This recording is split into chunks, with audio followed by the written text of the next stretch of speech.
What's app بنانا میرے لیے زیادہ مشکل نہیں تھا، کیونکہ میں مدیحہ باجی سے واٹس ایپ بنانے کا بھی طریقہ سیکھ چکی تھی، اور کافی ساری چیزیں ایسی تھی جو میں نوٹ کرتی رہتی تھی، لیکن مجھے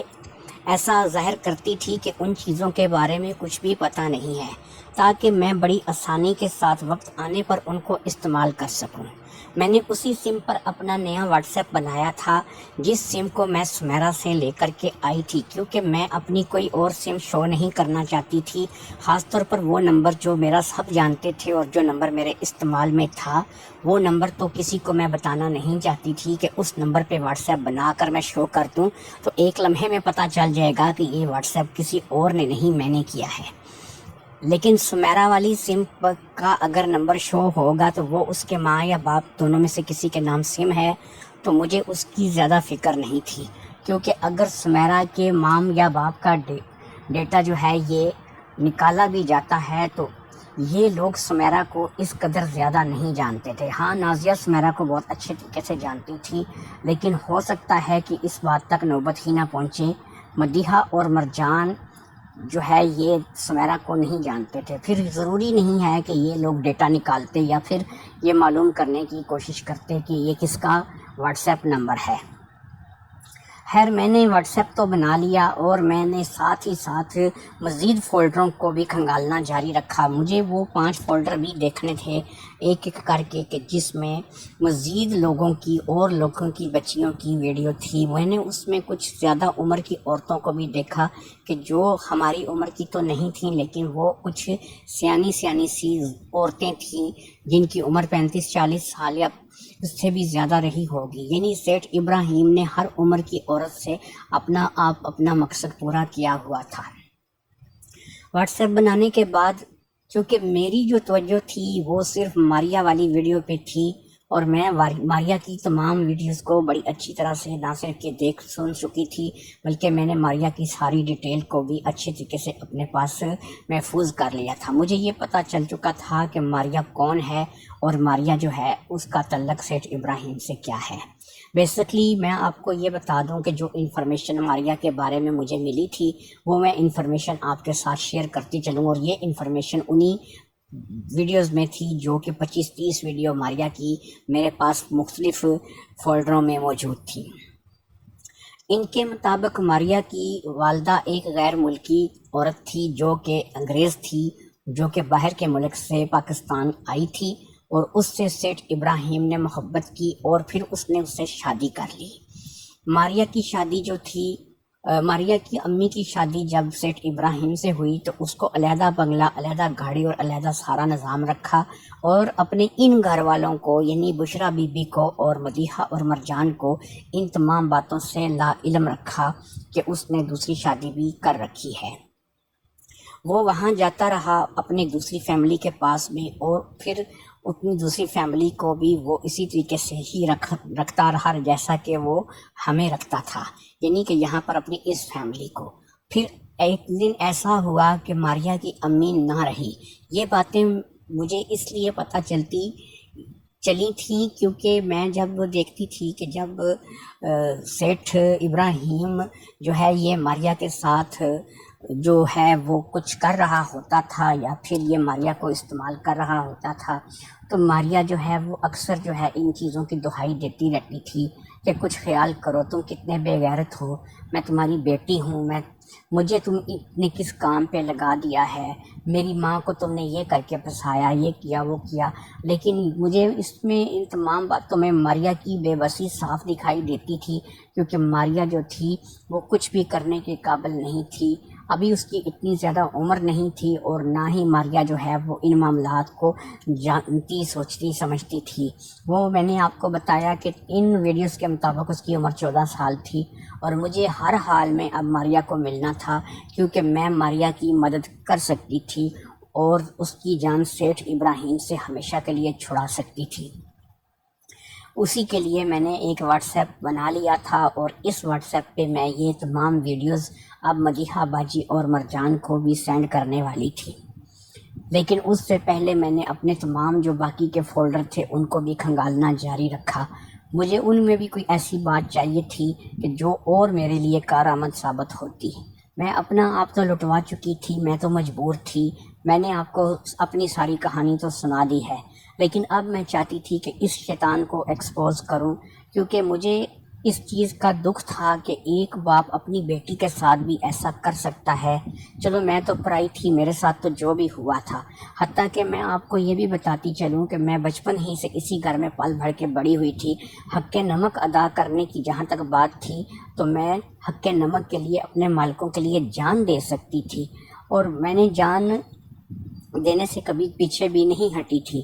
میں نے حتیٰ کہ جان تو کیا اپنی عزت بھی دے دی تھی۔ میں یہ بھی جانتی ہوں کہ اگر اس روز میرا مالک سیٹھ ابراہیم نہ ہوتا، کوئی اور آدمی ہوتا جو مجھے 70,000 روپے دینے کا وعدہ کر کے اپنے ساتھ لے جاتا، تو میں اس کے ساتھ بھی چلی جاتی، کیونکہ میں مجبور تھی۔ وہاں پر تو میری غلطی تھی اور سراسر میں ہی غلط تھی، لیکن یہاں پر میں غلط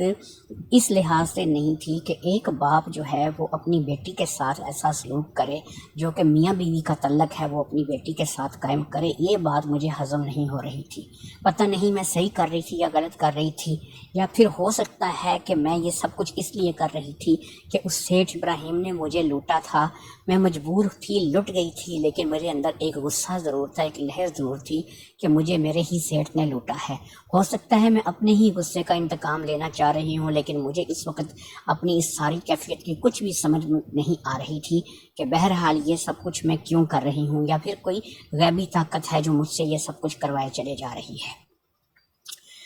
تھوڑا ٹائم گزر گیا اور میں نے ماریا کی ویڈیوز کو چھانٹنا شروع کر دیا۔ اب میں باقی فولڈر سارے چیک کر چکی تھی، لیکن باقی فولڈروں میں مجھے کچھ اور ایسی چیز نہیں ملی کہ جس کو میں سامنے رکھ کر کے کوئی ایکشن لے سکتی۔ باقی میں نے جو چیزیں اپنے پاس، ساری 8 کے 8 فولڈر میرے پاس سیو تھے۔ اس دوران ایک دفعہ سیٹھ ابراہیم نے مجھے پھر بلایا، اور پھر اس بار اس نے مجھے 5,000 روپے دیے۔ میں اس مرتبہ 3 فولڈر اور اٹھا کر لے آئی جو کہ بالکل نئے تھے، اور یہ ویڈیوز پہلے اس کی موبائل میں موجود نہیں تھی۔ اس میں سے کافی ساری ویڈیوز تو کچھ انگریزیوں کی ویڈیو تھی جو کہ آلریڈی جو ہیں وہ گندگی پھیلائے ہوئے تھی، جو کہ ویسے ہم لوگ جو ہے وہ انڈین پاکستانی یا پھر انگلش فلمیں جو ویسے دیکھتے ہیں گندی فلمیں، تو وہ کچھ تو ایسی فلمیں تھیں، لیکن کچھ ایسی فلمیں تھیں جن میں سیٹھ ابراہیم خود تھا، اور وہ بھی مختلف لڑکیوں کے ساتھ تھی۔ اچھا، میں ایک چیز نوٹ کرتی تھی کہ زیادہ تر اسکول گرلز کو وہ زیادہ استعمال کرتا تھا اپنے کاموں کے لیے۔ طیبہ بھی تو ایک سکول گرل تھی، اور طیبہ کی ویڈیوز بھی میں اس میں دیکھ چکی تھی، اور طیبہ نے پھر سمیرہ کو نمبر دیا تھا، اور سمیرہ کی ویڈیوز بھی میں دیکھ چکی تھی، اور پھر اس کے بعد میری اپنی ویڈیوز جو تھیں وہ بھی اسی میں موجود تھیں۔ حتیٰ کہ میں اس بات پہ حیران تھی کہ یہ سب تمام جو ویڈیوز ہیں، یہ اس میں 3 نئے فولڈر جو میں نے وہاں سے اٹھائے تھے، ان 3 نئے فولڈروں کو بھی آ کر کے میں نے کھنگالنا شروع کر دیا۔ ان 3 نئے فولڈروں میں آپ کو ایک اور چیز بتاتی چلوں، مجھے نازیہ کی کچھ مزید ویڈیوز اور ملی۔ میں نے دیکھا کہ نازیہ جو ہے اس بار بھی پورے زور و شور کے ساتھ سیٹھ ابراہیم کے ساتھ ہم بستری کرنے میں مصروف تھی، اور وہ اس کے ساتھ ہم بستری کرنے میں مصروف تھا۔ نازیہ کی میں پہلے بھی ویڈیوز دیکھ چکی تھی، جو کہ میں نے آپ کو پہلے بتایا تھا کہ میں نے ایک فولڈر دیکھا تھا جس میں نازیہ کی مجھے چند ویڈیوز ملی تھی، لیکن اب نازیہ کی کچھ اور ویڈیو بھی تھیں جو میں وہاں پر دیکھ چکی تھی۔ میں نے نازیہ سے بھی بات کرنے کا فیصلہ کر لیا، کیونکہ میں پہلے نازیہ سے بات کرنا چاہتی تھی کہ وہ کس سلسلے میں سیٹھ ابراہیم کے نیچے لیٹی ہوئی ہے، اور وہ سیٹھ ابراہیم کو ساتھ ایسا تعاون کیوں کر رہی ہے۔ نازیہ کی کیا مجبوری تھی؟ میری مجبوری تو مجھے سمجھ میں آتی ہے، لیکن نازیہ کی ایسی کیا مجبوری ہے کہ جو نازیہ سیٹھ ابراہیم کی بات مان رہی ہے؟ اس لیے میں نے سب سے پہلے نازیہ کو ٹٹولنے کا فیصلہ کیا، اور یہ فیصلہ کر کے میرے اندر ایک عجیب سا اطمینان آ گیا کہ سب سے پہلے میں اپنی بہن نازیہ کے بارے میں معلومات حاصل کروں گی، اور نازیہ کو ٹٹولوں گی کہ وہ سیٹھ ابراہیم کے ساتھ یہ سب کچھ اپنی مرضی سے کر رہی ہے، یا پھر یہ اس کے پیچھے نازیہ کی بھی کوئی مجبوری ہے۔ اس روز دوپہر کے وقت جب نازیہ کالج سے واپس آئی اور مدیحہ بی بی اور مرجان بی بی بھی واپس آ گئیں، تو میں نے نازیہ کو کہا کہ نازیہ، مجھے تم سے کچھ بات کرنی ہے، لیکن گھر میں رہ کر نہیں، تم میرے ساتھ آؤ، ہم دونوں بہنیں یہاں قریبی کسی پارک میں تھوڑا دیر کے لیے گھوم پھر آتی ہیں۔ ہم لوگ دوپہر کا کھانا کھا چکے تھے، اس لیے ہمیں اب صرف گھر میں کوئی اور ایسا کوئی خاص کام نہیں تھا کہ جو میں کرتی، تو اس لیے میں نازیہ کو لے کر کے قریبی ایک پارک میں آ گئی، جو کہ بہت ہی بڑا پارک تھا، اور دوپہر کے وقت تو ظاہری بات ہے کہ پارک میں کوئی بندہ نہیں ہوگا۔ ہم دونوں ہی ایک بینچ پر بیٹھ گئیں اور میں نے نازیہ کو کہا کہ ٹھیک ہے تم یہاں پر بیٹھو اور میں تمہارے اور اپنے کچھ کھانے کے لیے لے کر آتی ہوں۔ مجھے بھی تھوڑی سی امیروں والی عادتیں پڑ چکی تھی، میں نے اپنے لیے اور نازیہ کے لیے کچھ چپس اور کولڈ ڈرنک وغیرہ لا کر کے اپنے ساتھ بینچ پر رکھ دیے۔ پہلے تو ہم نے کولڈ ڈرنک سے اور چپس سے دونوں بہنوں نے انجوائے کیا، اور پھر اس کے بعد میں نے نازیہ سے کہا نازیہ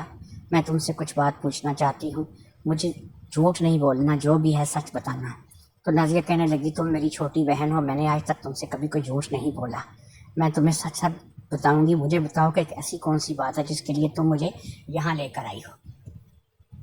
اب میں نے نازیہ سے کہا کہ دیکھو نازیہ، میں تم سے جو بات کرنا چاہتی ہوں یہ بات بہت ہی زیادہ ضروری ہے، کیونکہ یہ بات اگر میں تم سے نہ کرتی تو پھر ہو سکتا ہے کہ میرے اندر اطمینان نہ آتا۔ نازیہ مجھے یہ بتاؤ کہ میں نے دیکھا ہے کہ سیٹھ ابراہیم کے ساتھ تمہارا جسمانی تعلق ہے، بتاؤ تمہارا تعلق سیٹھ ابراہیم کے ساتھ جسمانی کیوں ہے، اور تم سیٹھ ابراہیم کے نیچے کیوں لیٹتی ہو؟ میری بات سن کر نازیہ ہکا بکا رہ گئی، وہ پریشان ہو گئی کہ مجھے اس کا اور سیٹھ ابراہیم کا تعلق کیسے پتہ چلا۔ نازیہ تھوڑی دیر تک ادھر ادھر دیکھتی رہی، وہ مجھ سے آنکھیں ملانے سے چرا رہی تھی، لیکن بہرحال اس نے تھوڑی دیر بعد ہمت کی اور مجھے پوچھا کہ لبنہ تمہیں ان ساری باتوں کا کیسے پتہ چلا؟ میں نے کہا نازیہ تم ان باتوں کو چھوڑو، مجھے صرف یہ بتاؤ کہ سیٹھ ابراہیم کا اور تمہارا کیا تعلق ہے، اور سیٹھ ابراہیم نے اور تم نے یہ کیا گند مچا رکھا ہے؟ اب نازیہ کی آنکھوں میں سے 2 آنسو نکلے اور وہ اس کے رخسار پر بہہ کر چلے آئے۔ اس نے کہا میری بہن، اگر تمہیں یہ پتہ چل ہی گیا ہے تو کسی کو اس بات کے بارے میں پتہ نہیں چلنا چاہیے۔ میں تمہیں آج ایک ایسی بات بتانے لگی ہوں کہ جسے سن کر تمہیں پتہ چلے گا کہ میں کس قدر مجبور ہوں۔ اگر میں سیٹھ ابراہیم کی بات نہ مانوں تو میرے ساتھ کچھ بھی ہو سکتا ہے۔ تو میں نے اس کو بولا کہ ٹھیک ہے تم پریشان نہ ہو، مجھے ساری بات بتاؤ کہ تم سیٹھ ابراہیم کی کس بلیک میلنگ کا شکار ہو، یا سیٹھ ابراہیم تمہیں کیوں استعمال کر رہا ہے؟ اب نازیہ نے تھوڑی سی سانس بھری اور مجھے کہا کہ دیکھو بہن، مجھے نہیں پتا کہ تمہیں کیسے پتہ چل گیا کہ سیٹھ ابراہیم میرے ساتھ سوتا ہے، لیکن بہرحال میں تمہیں بتا دیتی ہوں۔ سیٹھ ابراہیم، میں نے تمہیں ایک چیز بتائی تھی، ایک واقعہ بتایا تھا، تمہیں میں نے بتایا تھا کہ ایک آدمی نے میری کچھ تصویریں اور کچھ ویڈیوز وغیرہ اپنے پاس رکھ لی تھی، جہاں سے میں نے دھوکہ کھایا تھا اور جس کو میں نے لاکھ روپے دیے تھے۔ میں نے کہا ہاں مجھے بڑی اچھی طرح سے یاد ہے، تم نے یہ بات مجھے بتائی تھی۔ تو اب نازیہ نے کہا میں نے کچھ عرصہ بعد اس لڑکے کو، کیونکہ اس لڑکے کے پاس نہ میری کوئی تصویر تھی نہ ویڈیو تھی، اس نے میرے سامنے وہ سب کچھ ڈیلیٹ کیا تھا مجھ سے لاکھ روپیہ لے کے، لیکن کچھ ہی عرصہ گزرا کہ سیٹھ ابراہیم نے ایک مرتبہ مجھے اپنے پاس بلایا۔ میں جب اس کے پاس گئی تو اس نے مجھے ایک ویڈیو دکھائی جو کہ میری اور اسی لڑکے کی تھی، اس میں میری تصویریں بھی تھی اور میری ویڈیو بھی تھی۔ تو اس نے مجھے بتایا کہ دیکھو نازیہ یہ سب کیا ہے، تو میں جو ہے وہ پریشان ہو گئی اور میں اس کی محنت کرنے لگی کہ تم یہ چیزیں جو ہے لوگوں کو مت دکھاؤ گے۔ تو اس نے کہا کہ نہیں تم فکر مت کرو، میں یہ چیزیں کسی کو نہیں دکھاؤں گا، لیکن یہ چیزیں جو ہے یہ اب تم خود سوچ سکتی ہو کہ میرے پاس موجود ہیں، تو ان کا کیا کیا کیا جا سکتا ہے۔ اگر تمہاری یہ تصویریں اور یہ تمہارا جو ویڈیو ہے اس کو نیٹ پہ چڑھا دیا جائے تو خود سوچو تمہارے لیے کتنی بڑی مصیبت بن سکتی ہے۔ میں دل ہی دل میں اس لڑکے کو کوسنے لگی جس نے یہ میری ویڈیوز اور تصویریں بنائی تھی، لیکن اب میں اس لڑکے کے لیے کچھ نہیں کر سکتی تھی۔ اس لڑکے نے مجھ سے وعدہ کیا تھا اور میرے سامنے لاکھ روپیہ مجھ سے لے کر کے یہ سب کچھ ڈیلیٹ کر دیا تھا، لیکن وہاں سے ڈیلیٹ ہونے کے بعد میری یہ ویڈیوز اور تصویریں سیٹھ ابراہیم کے پاس کیسے آئی تھیں مجھے ان باتوں کا نہیں پتہ تھا۔ بہرحال سیٹھ ابراہیم نے مجھے کہا کہ دیکھو نازیہ، ایک دفعہ کا کرنا بھی ویسے ہی ہوتا ہے اور 1000 دفعہ کا کرنا بھی ویسے ہوتا ہے۔ تمہیں میں دیکھ تو چکا ہوں اچھی طرح سے، اور اب تمہارا میرا کوئی پردہ بھی نہیں رہ گیا ہے۔ میں نے تمہیں اچھی طرح سے نہار لیا ہے، اپنی آنکھوں سے میں نے تجھے دیکھ لیا ہے، اور اس لڑکے نے تمہیں جیسے جیسے استعمال کیا ہے، یہ سب کچھ دیکھنے کے بعد اب تم خود جانتی ہو کہ میں تم سے پیچھے نہیں رہ سکتا۔ اب 2 ہی باتیں ہیں، دونوں میں سے کوئی ایک جو ہے وہ تمہیں کرنی ہوگی۔ ایک تو یہ ہے کہ میں تمہاری یہ ویڈیو انٹرنیٹ پہ چڑھا دیتا ہوں، تمہاری تصویریں انٹرنیٹ پہ چڑھا دیتا ہوں، اور تم پھر بدنام ہو جاؤ گی، پوری دنیا میں بدنام ہو جاؤ گی، ہر جگہ تمہاری ویڈیو پہنچ جائے گی، تم کسی اسکول کسی کالج کے قابل نہیں رہو گی۔ تمہاری بہن جو تمہارے لیے دن رات اتنی محنت کرتی ہے کہ تم پڑھ لکھ کر کسی مقام پر پہنچو، تو اس کا سارا خواب درے کا درا رہ جائے گا۔ اس قسم کی اس نے مجھے باتیں کی، اور اس نے کہا کہ پھر دوسری بات یہ ہے کہ تم میرے ساتھ بھی یہی سب کچھ کرو جو تم نے اس لڑکے کے ساتھ کیا۔ یقین کرو کہ میں یہ باتیں کسی کو نہیں بتاؤں گا اور یہ بات صرف ہمارے پاس رہے گی۔ ان باتوں کو کر کر کے اس نے مجھ سے ٹائم طے کیا، اور ایک دن جب کہ میں اسکول کے لیے گھر سے نکلی، لیکن میں اس دن اسکول نہیں گئی، وہ مجھے اپنے ساتھ گاڑی میں بٹھا کر کے لے گیا، اور پھر اس نے مجھے پہلی بار وہاں پر استعمال کیا۔ پھر جب بھی اس کا دل کرتا وہ مجھے اسکول سے چھٹی کروا لیتا اور پھر مجھے استعمال کر کے چھوڑ دیتا۔ اسی طریقے سے کبھی کبھی وہ مجھے صبح کے وقت اپنے ساتھ اسکول کے ٹائم پہ لے جاتا، کبھی وہ چھٹی کے ٹائم پہ مجھے اپنے ساتھ لے لیتا اور گھنٹہ آدھا گھنٹہ مجھے لیٹ کروا دیتا کہ تم گھنٹہ آدھا گھنٹہ لیٹ گھر چلی جانا، پہلے میرا کام کرتی جاؤ۔ تو اس وقت سے لے کے اب تک میں سمجھ لو کہ اس کے ہاتھوں بلیک میل ہو رہی ہوں، میں اندر ہی اندر کڑ رہی ہوں، لیکن مجھے کوئی بھی ایسا راستہ نظر نہیں آ رہا کہ میں اس سے اپنی جان چھڑاؤں۔ لیکن آج تم مجھے جب بتا رہی ہو کہ تم جانتی ہو کہ میرے اس کے ساتھ تعلقات ہیں، تو مجھے یہ سمجھ میں نہیں آئی کہ تم تک یہ بات کیسے پہنچ گئی اور تمہیں کیسے پتہ چلا کہ میرے اس کے ساتھ تعلقات ہیں۔ تم اچھی طرح سے جانتی ہو کہ مدیحہ اور مرجان ایک الگ کالج میں پڑھتی ہیں جو کہ بہت ہی زیادہ رچ کالج ہے،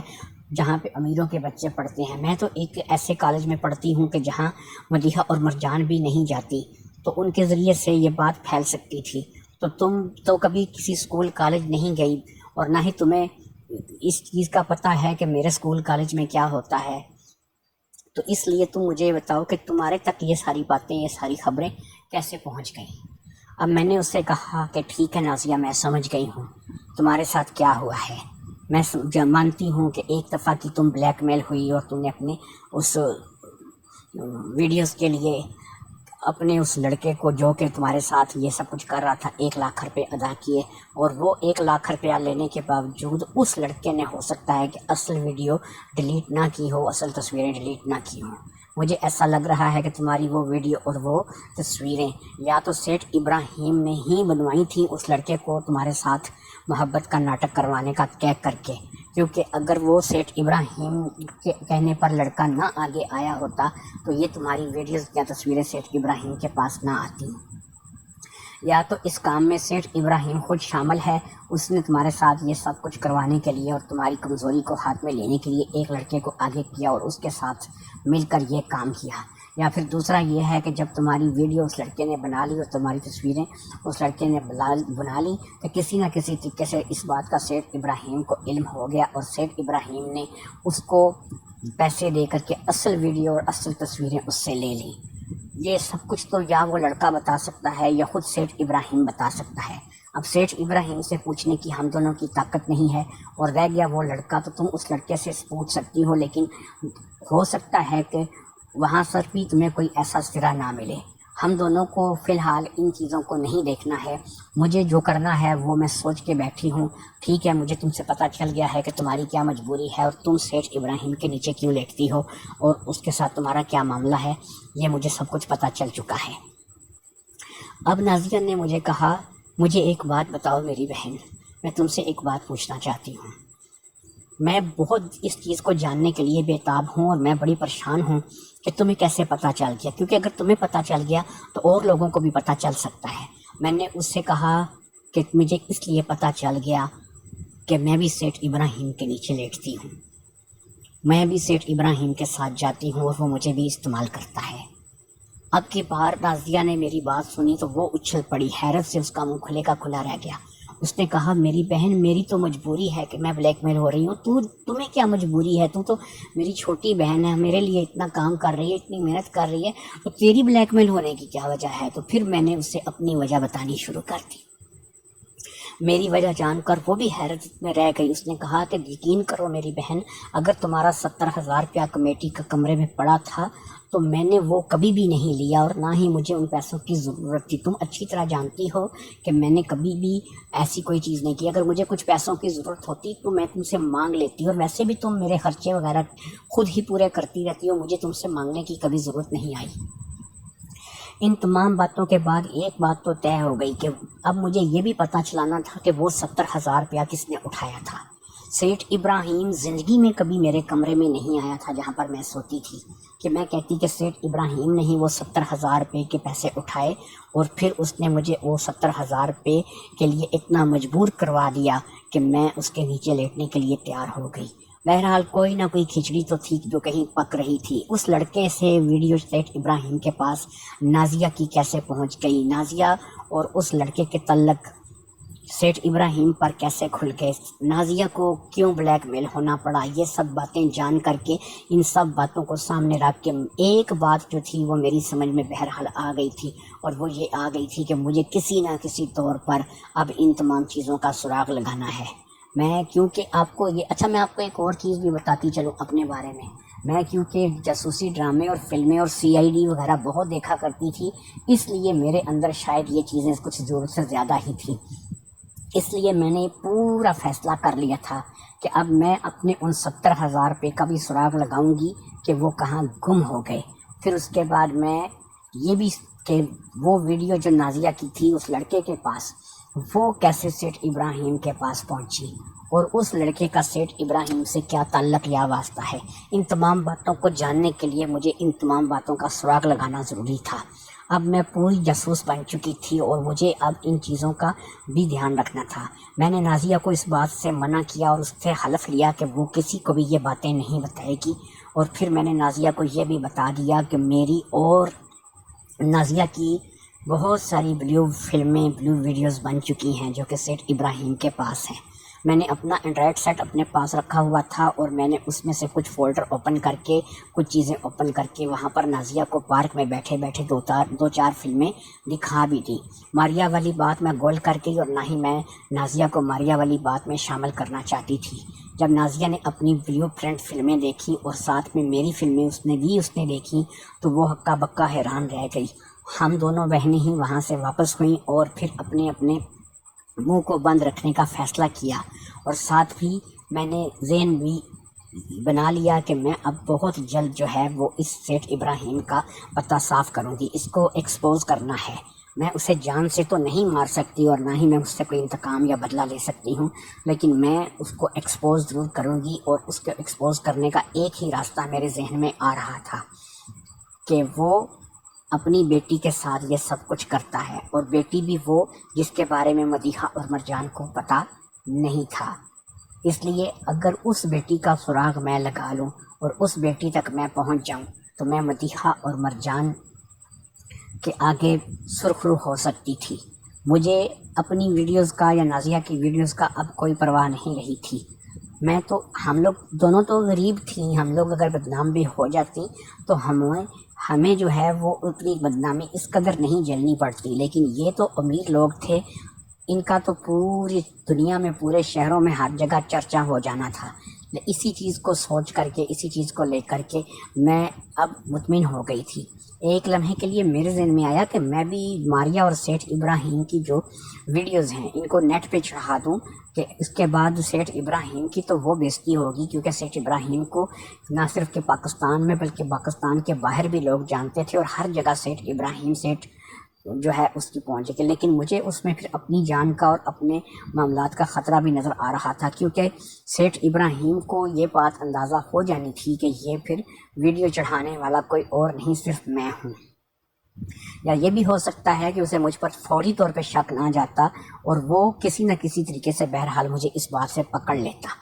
وہ محتاط ہو جاتا، یا پھر کوئی وہ ایسا راستہ اختیار کرتا جو میرے لیے اور نازیہ کے لیے بہت ہی زیادہ خطرے کا باعث بنتا۔ بہرحال وقت گزرتا رہا اور میں نے اب یہ پکا فیصلہ کر لیا کہ میں اپنے واٹس ایپ سے اب ویڈیوز بھیجنے کا کام شروع کروں گی۔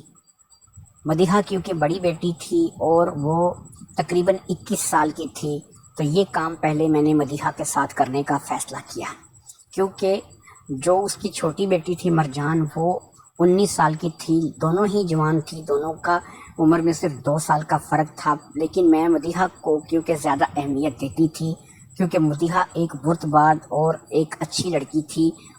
میرے ساتھ مدیحہ کا سلوک بہتر تھا۔ مرجان کم بات کرتی تھی اور اس کا سلوک بھی میرے ساتھ کچھ زیادہ اچھا نہیں تھا، یہ نہیں کہ اس نے مجھے کبھی کوئی تنگ کیا تھا یا مجھے وہ کسی بات پہ اہمیت نہیں دیتی تھی۔ بہرحال یہ ہے کہ وہ ذرا کم گو تھی، لیکن مدیحہ جو ہے وہ باتونی تھی اور وہ ہر چیز کو اچھی طرح سے سوچ سمجھ کے بات کرنے والی لڑکی تھی۔ تو اس لیے میں نے یہ کام مدیحہ باجی کے ہی ذریعے کرنے کا فیصلہ کیا، اور مجھے اب سیٹھ ابراہیم کو ایکسپوز کرنا تھا، اور میرا سب سے پہلا ٹارگٹ جو تھا وہ یہ تھا کہ میں ماریہ اور سیٹھ ابراہیم کی تمام ویڈیوز جو ہیں ان کو ایک ایک کر کے روزانہ ایک ویڈیو اس کو مدیحہ باجی کے واٹس ایپ نمبر پر سینڈ کروں۔ مجھے مدیحہ باجی کے واٹس ایپ نمبر کا بڑی اچھی طرح سے پتہ تھا، اور میں نے مدیحہ باجی کو یہ ویڈیو سینڈ کرنے کا فیصلہ کر لیا۔ یہاں پر میں نے یہ سوچا کہ مدیحہ پوچھے گی ضرور کہ میں کون ہوں، کہاں ہوں، یہ وہ اس قسم کی باتیں مدیحہ مجھ سے کرے گی، میرے بارے میں جاننے کی کوشش کرے گی کہ کون ویڈیوز جو ہے وہ بھیج رہا ہے۔ یہاں پر میں نے اپنا نام فیصل رکھا اور میں ایک لڑکا بن گیا،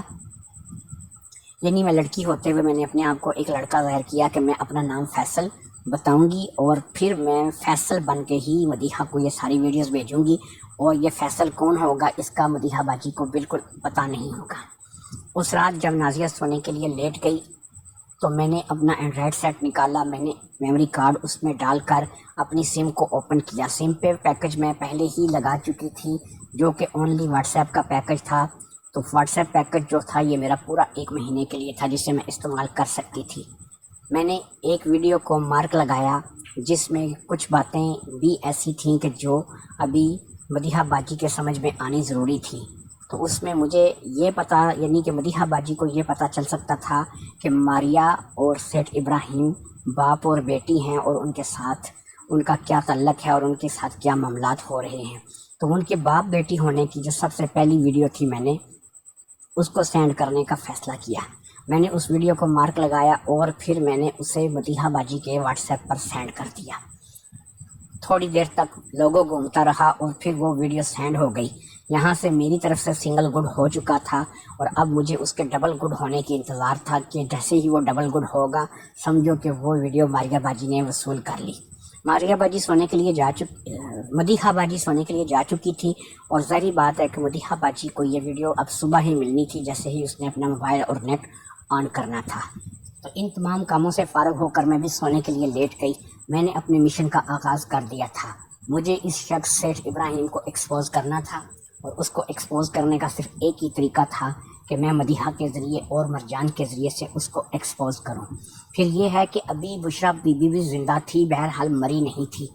تو اس کی زندگی اور موت کے درمیان جو بھی حالت جا رہی تھی اس میں بھی اب اگر بشریٰ بی بی کو بھی ہوش آ جاتا ہے یا بشریٰ بی بی بھی اپنے فالج والے معاملات سے نکل آتی ہیں تو بشریٰ بی بی بھی جان پائیں گی اپنے شوہر کے اصل کرتوت۔ ان تمام باتوں کو ذہن میں رکھ کر ہی میں نے وہ ویڈیو سینڈ کی تھی۔ ویڈیو سینڈ کرنے کے بعد میں نے اپنے میموری کارڈ کو اور سم کو نکال کر کے پھر ایک دوسری جگہ پر رکھا جہاں پر میں ان کو اکثر چھپا کر رکھا کرتی تھی، اور پھر میں چپ کر کے سونے کے لیے لیٹ گئی۔ اب میں مطمئن تھی کہ صبح مدیحہ باجی کو ویڈیو مل جائے گی، اور مدیحہ باجی کی طرف سے میں صبح کا رد عمل دیکھنے کے لیے تیار تھی۔ مجھے ناشتے کی ٹیبل پر ہی ان کے چہرے سے ہی معلوم ہو جاتا، کیونکہ ان کی عادت تھی کہ وہ جیسے ہی صبح اٹھتی تھی سب سے پہلے اپنے میسج وغیرہ چیک کرنے کے لیے اپنے نیٹ کو آن کرتی تھی، تو یقیناً ان کو یہ ویڈیو بھی میری طرف سے مل گئی ہوگی، اور جیسے ہی صبح صبح وہ ویڈیو دیکھیں گی تو ان کا موڈ آف ہو جائے گا، یا پھر ان کے اوپر کیا اثر اس چیز کا پڑتا ہے یہ مجھے پتہ چل جائے گا۔ ان تمام باتوں کو سامنے رکھ کر کے میں صبح ہونے کا انتظار کرنے لگی۔ انہی باتوں کو سوچتے سوچتے میں سو گئی۔ اگلی صبح ناشتے کی ٹیبل پر اس بار مدیحہ، مرجان، نازیہ اور سیٹھ ابراہیم بھی کیونکہ گھر پہ ہی موجود تھا تو یہ سب لوگ موجود تھے۔ بشریٰ بی بی کیونکہ بیمار تھی اور وہ ناشتہ نہیں کیا کرتی تھی بلکہ ان کے تو دوائیوں اور دوسرے ہی معاملات تھے، تو اس لیے اب جو ناشتہ تھا وہ ہم سب لوگ ہی اکٹھے کیا کرتے تھے۔ میں ناشتہ بنا چکی تھی اور میں ناشتہ پڑوس رہی تھی اور میں ناشتہ سب کو دیتے چلی جا رہی تھی۔ میں بڑے غور سے مدیحہ کا چہرہ دیکھ رہی تھی، لیکن مدیحہ کے چہرے پر بلا کا سکون تھا۔ مجھے اس کے چہرے پر کوئی بھی اتار چڑھاؤ نظر نہیں آ رہا تھا۔ مجھے کچھ بھی پتہ نہیں چل رہا تھا کہ مدیحہ باجی نے رات کو ویڈیو دیکھی نہیں دیکھی، صبح دیکھی نہیں دیکھی، یا پھر اس ویڈیو کے دیکھنے کا مدیحہ باجی پر کیا جو ہے وہ اثر پڑا تھا۔ مدیحہ باجی کے رکھ رکھاؤ سے، بات چیت سے بالکل اس چیز کا پتہ ہی نہیں چل رہا تھا کہ مدیحہ باجی نے کوئی ایسی ویڈیو دیکھی بھی ہے کہ جس میں اس کا باپ سیٹھ ابراہیم ہے اور اس کے ساتھ کوئی لڑکی ہے جو کہ اسے ڈیڈی کہہ رہی ہے، اور ان باتوں سے پتہ چل رہا ہے کہ وہ بھی سیٹھ ابراہیم کی بیٹی ہے۔ ان تمام باتوں کو لے کر کے میں تھوڑی پریشان ہو گئی کہ کہیں ایسا تو نہیں کہ ویڈیو دیکھی ہی نہ گئی ہو۔